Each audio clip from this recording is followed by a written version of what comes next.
Question number next देखेंगे, कतई डरावना सा सवाल। ठीक है, बहुत सिंपल क्वेश्चन है। आपके साथ समस्या यही है कि आप क्वेश्चन को देख के डर जाते हो और परफेक्ट तरीके से करते नहीं हो। क्वेश्चन को देख के पहले क्या करना है वहां देखो। सबसे पहले क्वेश्चन लिख लो दोबारा से, 3x square minus 2 under root 2x minus 2 root 3 equal to 0। सबसे पहला स्टेप क्या करना है, देखो ध्यान से, इस पूरे की 2 रूट 3 की मल्टीप्लाई हमसे कितने करनी है, रूट 3 से। ठीक है, तो इससे इसकी मल्टीप्लाई कर दी, क्या आ रहा है ध्यान से देखो, रूट 3 इंटू 2 रूट 3, तो कितना आ जाएगा 2 इंटू रूट 3, तो कितना आ गया 6, ये 6 आ गया। अब ध्यान से देखो, यहां पे जो यहां पे रूट में लिखा हुआ है, ये बना रहा हूं, ये यहां पे कितना लिखा हुआ है रूट 2, तो इसका रूट हटा के जितना लिखा हुआ है उससे इसको डिवाइड कर देंगे, मतलब किससे डिवाइड कर देंगे 2 से, तो क्या आंसर आ गया 3 2 जा 6, कितना आ गया 3। अब मुझे 3 के ऐसे फैक्टर करने हैं, ध्यान से रखना, 3 के ऐसे फैक्टर करने हैं कि प्लस माइनस करके तो ये आ जाए और मल्टीप्लाई करके 6 आ जाए। देखो कैसे करेंगे, ध्यान से, यहां तक समझ में आ गया।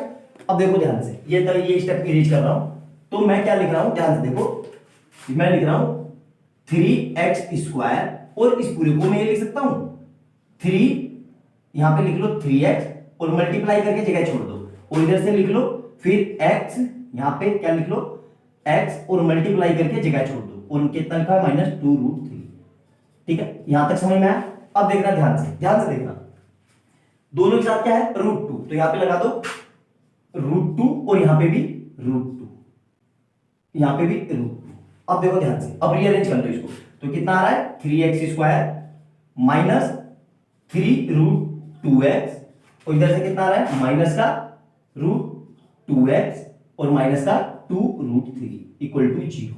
अब देखो ध्यान से, इस पूरे की मल्टीप्लाई करेंगे तो वो माइनस नहीं आएगा, ये हमें माइनस चाहिए ना, तो इसको प्लस कर लो, देखो गलती हो गई, ये प्लस कर लो। ठीक है, अब इन दोनों की मल्टीप्लाई करो, 6 आ रहा है, देखो 3 और रूट 2 मिलके 2, तो 3 2 जा 6, और इसमें से ये माइनस करो, तो 3 में से 1 गया, जिसके आगे कुछ ना हो उसके आगे 1, तो ये 1 होता है, लेकिन हमें पता है ये 1 दिखाते नहीं है, तो 3 में से 1 गया, तो कितना बच रहा है 2, आ गया आंसर। अब देखो पूरा खेल इसी के ऊपर है, पूरा खेल इसी के ऊपर कैसे है, ध्यान से देखना, बहुत हाईली कंसेप्चुअल क्वेश्चन है, पहले देख लो दिख रहा है कि नहीं, हाँ बिल्कुल दिख रहा है। ठीक है, एक्चुअली वीडियो बार बार बंद हो जाती है ना, मोबाइल पुराना है तो इसलिए बार बार चेक करना पड़ता है।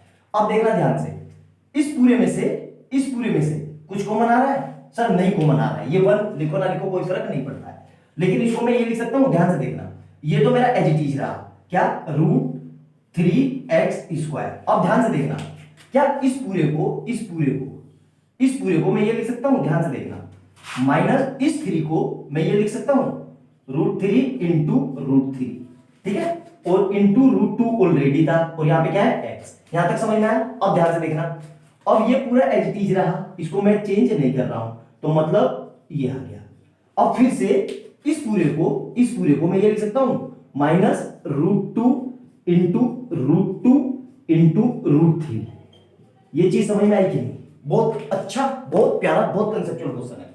ये चीज समझ में आ गई तो आपको समझ में आ जाएगा। अब देखो ध्यान से मैं क्या कर रहा हूं, ध्यान से देखना, इस पूरे में से क्या कॉमन आ रहा है रूट 3 और x, तो मैंने रूट 3 और x को बाहर निकाल दिया, तो यहां पे क्या बचा, देखो रूट 3 बाहर आ गया और एक x बाहर आ गया, तो क्या बचा सिर्फ x, क्या बचा x। और यहां देखो, यहां से मैंने क्या कॉमन लिया उसको कट कर देता हूं, मैंने रूट 3 को बाहर निकाल दिया और x को बाहर निकाल दिया, तो क्या बच रहा है रूट 3 इंटू रूट 2, मतलब डायरेक्ट मैं ये लिख सकता हूं, मतलब माइनस का रूट 6। ये चीज समझ में आएगी। अब सिमिलरली देखो यहां पे भी देखो, मैंने इस पूरे में से क्या कॉमन आ रहा है, यहां देखो ध्यान से, रूट 2 कॉमन आ रहा है, क्या कॉमन आ रहा है रूट 2। ठीक है, तो मैंने क्या किया, प्लस का रूट 2 बाहर निकाल दिया। अब देखना ध्यान से, अब रूट 2 बाहर आ गया, तो यहां से तो ये कट गया रूट 2, और इधर से ये रूट 2 कट गया, तो क्या बच रहा है x माइनस रूट 6, तो x minus root 6 equal to 0। यहां तक समझ में आ गया। अब पूरे में से क्या कॉमन आ रहा है, देखो पूरे में से ये कॉमन आ रहा है, इसको कट करके बाहर लिख दो, तो क्या लिखा हुआ दिख रहा है x माइनस रूट 6, और इधर से इसको अब जो बचा हुआ है वो लिख दो, तो क्या लिखा हुआ दिख रहा है root 3x plus root 2 equal to 0। यहां तक समझ में आ गया। अब एक डंडा खींच लो ऐसे लाइन, तो यहां से क्या लिख सकता हूं मैं x minus root 6 equal to 0, और यहां से क्या लिख सकता हूं root 3x plus root 2 equal to 0। तो यहां से सोल्व करो, तो x इक्वल टू उधर जाके कितना हो जाएगा प्लस का, मतलब रूट 6, और यहां से कितना आएगा root 3x equal to minus root 2, तो यहां से कितना आ जाएगा x इक्वल टू माइनस √2/√3। यही हमारे दो सॉल्यूशन थे x के जो हमसे सोल्व करवा रहा है। क्लियर है? बहुत सिंपल क्वेश्चन है, बहुत आसान क्वेश्चन है, आपको समझ में आ गया होगा। ठीक है, हाईली कंसेप्चुअल क्वेश्चन है, एग्जाम में आ गया। मैं चैलेंज के साथ बोल सकता हूं सिर्फ 1 या 2 बच्चे ही कर पाएंगे, उससे ज्यादा इसको समझ में नहीं आएगा कि यार सर इतना रीअरेंजमेंट भी लगता है। हाईली कंसेप्चुअल क्वेश्चन है, ठीक है, बहुत अच्छा क्वेश्चन है। वीडियो अच्छी लगे तो लाइक एंड सब्सक्राइब कर लेना और बेल आइकन दबा लेना कि जैसे मैं कोई नई वीडियो डालूं उसका नोटिफिकेशन आपके पास तुरंत हो जाए। और कमेंट सेक्शन में अपने सुझाव जरूर देना कि आपको वीडियो कैसी लग रही है। मिलते हैं अगली वीडियो में बहुत अच्छे क्वेश्चन के साथ। बाय बाय दोस्तों।